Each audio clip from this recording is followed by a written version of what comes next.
Hindi, okay lang. Okay lang. Okay lang. May patient. Walang tigil sa pagbusina ang driver na ito. Ang sakay kasi niyang buntis sa loob na ng kotse ng anak. Oo, ano na po. Oh, wait lang. Lumabas na. Nangyari yan sa kasagsagan ng mabigat na daloy ng trapiko sa Dagupan City, bandang alas 3 ng hapon noong Biyernes, February 6. To the rescue naman kagad ang barangay. Yung time na yan ay oras ng uwian ng mga bata. So, ang haba ng traffic, hindi normal ang isang nanay na mga anak sa loob ng sasakyan. Dapat nasa facility siya ng isang ospital.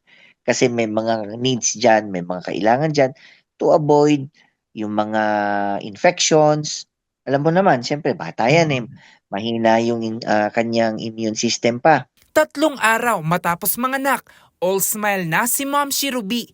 Ligtas at malusog kasi niyang naisilang si baby Lucas Andrew.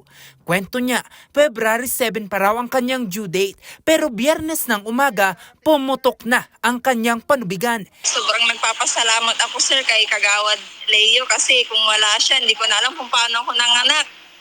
Kasi talagang ipinilit niya na yung sasakyan niya na lang yung gamitin kasi talagang emergency na talaga, lalabas na eh.